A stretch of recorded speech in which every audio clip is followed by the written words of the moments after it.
Good morning, Hare Krishna. Welcome back to my new vlog. अभी बज रहे हैं सुबह के 8 और आज मैं जा रही हूँ हरिद्वार कुछ काम से। तो मैं सुबह 7 बजे निकल गई थी। अभी आधे रास्ते में तो पहुँच गई हूँ, लेकिन यहाँ बारिश हो रही है and the weather is just amazing. वैसे मैंने सोचा नहीं था व्लॉग करूँगी, बट मन हो गया। मौसम इतना अच्छा हो रहा था ना, बारिश तो हो ही रही थी, साथ में फॉग भी। लग ही नहीं रहा था कि गर्मियों का मौसम चल रहा है।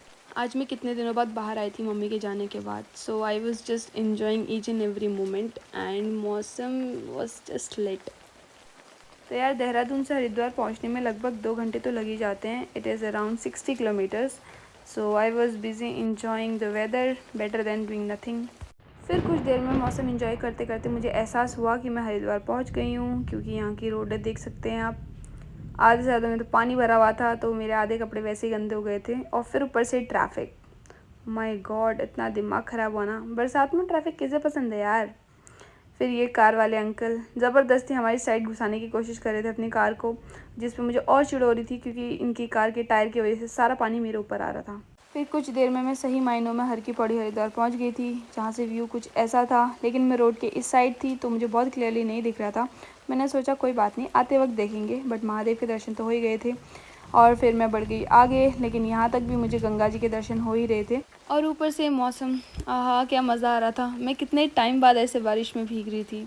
और मेरे दूसरे साइड का व्यू भी बहुत प्यारा था, जहाँ मुझे दूर दूर तक सिर्फ पानी नज़र आ रहा था। फिर थोड़ा आगे चलने के बाद मुझे दिखता है ये ओम सिंबल, फिर यहाँ से भी गंगा जी बहती है। तो मतलब देखने के लिए इतना कुछ था कि मैं देखते देखते मेरे लोकेशन पे पहुँच गई थी। But I was not sure कि मुझे इसी गेट में जाना है कि नहीं। लेकिन सभी बच्चों को यहाँ जाते देख मैंने रैंडम गेस किया, and guess what, I was absolutely right. फिर मैंने स्कूटी पार्किंग पे लगाई, जो कि ऑलरेडी ऑलमोस्ट फुल थी, बट मुझे जगह मिल गई थी। और फिर मैं यूनिवर्सिटी के अंदर गई, जिसका नाम था Gurukul Kangri deemed to be university Haridwar. And यहाँ पहले से बहुत सारे बच्चे आए हुए थे, और पता नहीं कितने आने वाले थे, तो भीड़ देख के थोड़ा बहुत मैं नर्वस हो गई थी। लेकिन मैंने फिर खुद को डाइवर्ट कर लिया और मैं यूनिवर्सिटी देखने लग गई, and it worked, nervousness gone. फिर हम लोगों ने अपने अपने फुटवेयर रिमूव करके शूज स्टैंड में रखे, और तब हम लोग अंदर गए। एंड कॉन्फ्रेंस रूम पूरा भरा हुआ था, और मैं इनमें से किसी को भी नहीं जानती थी, क्योंकि सब अलग अलग यूनिवर्सिटी से आए थे। तो मैं चुपचाप से जाके एक कोने में बैठ गई थी, और फिर थोड़ी देर में कॉन्फ्रेंस स्टार्ट हो गई थी। तो कॉन्फ्रेंस ख़त्म होने के बाद हम सब लोग निकलते हैं बाहर।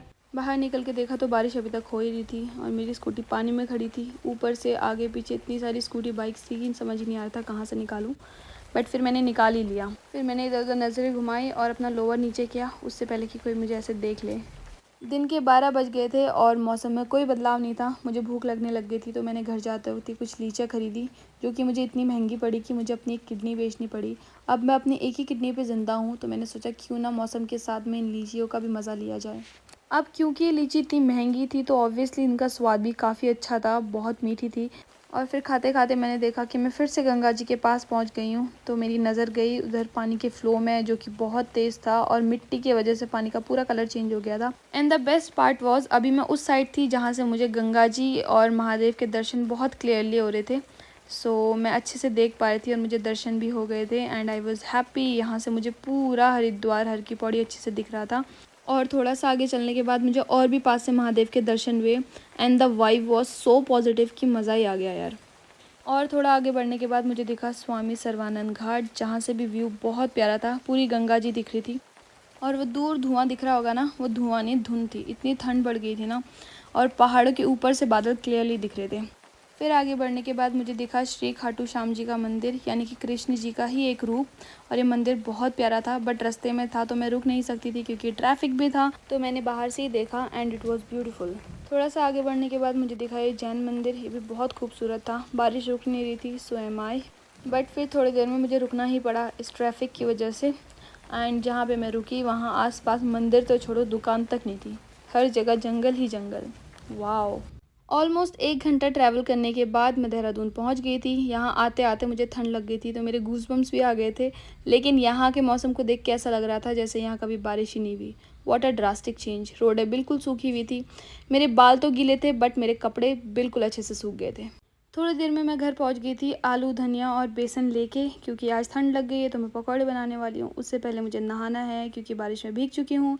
सो यहाँ मिलते हैं अगले व्लॉग में। बाय।